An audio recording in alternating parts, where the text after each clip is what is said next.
चलिए समझते हैं हजारी प्रसाद द्विवेदी के निबंध से कि एक छोटे से सवाल में कितने बड़े राज छिपे हो सकते हैं।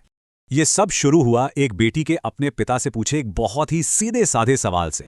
और बस यही सवाल लेखक को इंसानियत के पूरे इतिहास की एक गहरी सोच में डाल देता है। तो हम बात कर रहे हैं जाने माने हिंदी निबंध नाखून क्यों बढ़ते हैं की। और इसके लेखक हैं हजारी प्रसाद द्विवेदी, जिन्होंने इस सवाल के जरिए इंसान होने के मतलब को खोजा।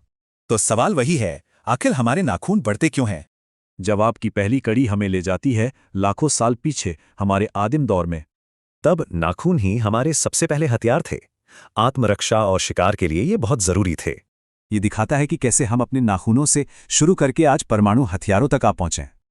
लेकिन यही एक बड़ा सवाल उठता है, अगर यह हमारे जंगली अतीत की निशानी है तो हम इन्हें काटते क्यों हैं? दरअसल नाखूनों को काटना इस बात का प्रतीक है कि हम उस पशुता को, उस अतीत को पीछे छोड़ना चाहते हैं।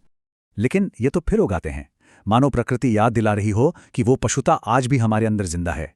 निबंध में इन्हें सहजात वृत्तियां कहा गया है, यानी वो आदतें जो हमें विरासत में मिली हैं और जिन्हें हम मिटा नहीं सकते।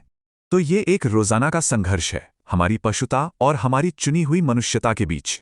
तो फिर इंसान होने का, मनुष्यता का असली मतलब क्या है? निबंध के मुताबिक ये है संयम, त्याग और दूसरों के प्रति प्रेम। यही हमारी मनुष्यता है। इसी को स्वाधीनता कहा गया है, यानी खुद पर राज करना, ना कि सिर्फ दूसरों से आजादी।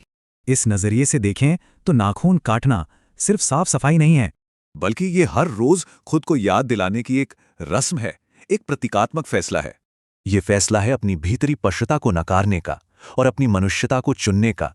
और आखिर में द्विवेदी जी एक बहुत दमदार बात कहते हैं।